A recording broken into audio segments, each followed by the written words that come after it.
Waste Asia इस वक्त एक ऐसे बारूद के ढेर पर खड़ा है जहां एक छोटी सी चिंगारी पूरी दुनिया को अपनी लपेट में ले सकती है। ईरानी मीडिया और दुनिया भर के खुफिया जराए इब्लाग ये दावा कर रहे हैं कि यूनाइटेड स्टेट्स ने ईरान के गिरदोनवा में मौजूद अपने बड़े मिलिट्री बेसिस से अहम असासों का इनखिला शुरू कर दिया है।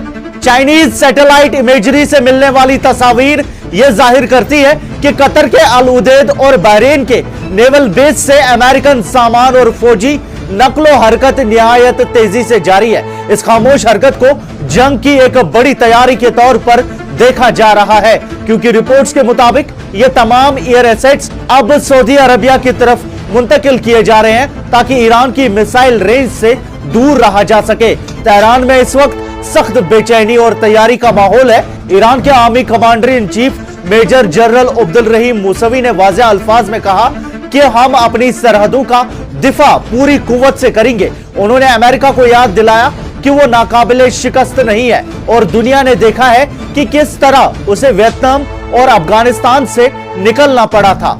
इस कशीदगी में मजीद इजाफा तब हुआ जब आरटी न्यूज ने यह रिपोर्ट किया कि वॉशिंगटन शायद डायरेक्ट हमला करने के बजाय यह जिम्मेदारी इसराइल को सौंप दे ताकि इसका सियासी और फौजी खामियाजा उसे खुद ना भुगतना पड़े। मगर ईरान के तर्जुमान इस्माइल बगे का कहना है कि कोई भी स्ट्राइक चाहे वो कितनी ही महदूद क्यों ना हो, उसे एक ऐलान जंग ही समझा जाएगा और उसका जवाब निहायत सख्ती से दिया जाएगा।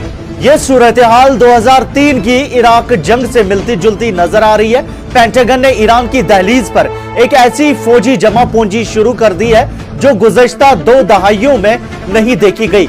बोइंग KC-135 टैंकर्स और C-17 ग्लोब मास्टर्स की परवाजें बेन गुरियन एयरपोर्ट पर देखी गई है, जबकि दुनिया का सबसे बड़ा बहरी जहाज USS Gerald R Ford USS Abraham Lincoln के साथ मिलकर समंदर में एक मौत का जाल बुन रहा है। मगर व्हाइट हाउस के अंदर से भी ये आवाजें उठ रही है कि ईरान कोई वेनेजुएला नहीं है। ये एक ऐसा मुल्क है जिसके पास ना सिर्फ जदीद मिसाइल सिस्टम्स है बल्कि रशिया जैसी बड़ी ताकत की हिमायत और चाइना, नॉर्थ कोरिया जैसे इत्तेहादियों का साथ भी हासिल है। इस वक्त पेंटागन की हिकमत अमली ये कह रही है कि अपने दिफाई निजाम को मजीद मजबूत बनाया जा सके, जबकि ईरान अपनी स्ट्रैटेजिक डेप्थ का इस्तेमाल करते हुए अपने हमसाया ममालिक में मौजूद असर रसूख को हरकत में ला रहा है।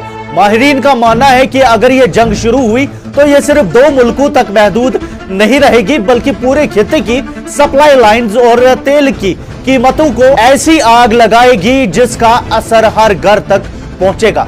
दुनिया इस वक्त सांस रोके खड़ी है। एक तरफ जेनेवा में होने वाली न्यूक्लियर टॉक्स की उम्मीद है और दूसरी तरफ सुल्तान एयरबेस पर बढ़ती हुई फौजी हलचल। ईरान की अवाम और कयादत का हौसला बुलंद है। उनका कहना है कि दुनिया की नाइंसाफ कुव्वतें शायद उन्हें झुकाना चाहती है, लेकिन वो अपनी इज्जत और आजादी पर कभी भी समझौता नहीं करेंगे।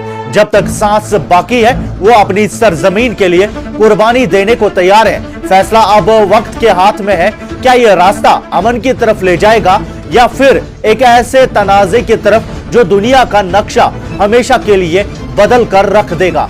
क्या हम एक तीसरी आलमी जंग की दहलीज पर हैं या ये सिर्फ एक नफ्सियाती जंग है जो टेबल पर बेहतर नए मुआहदों के लिए लड़ी जा रही है? इन सवालों के जवाब आने वाले चंद दिनों में वाज़ेह हो जाएंगे। मगर एक बात तय है कि वेस्ट एशिया का ये उबलता हुआ लावा अब रुकने वाला नहीं है। आपकी क्या राय है? कमेंट्स में हमें जरूर बताएं। मजीद अपडेट्स आप तक पहुंचाते रहेंगे। मैं सईद साजिद हुसैन, GNI।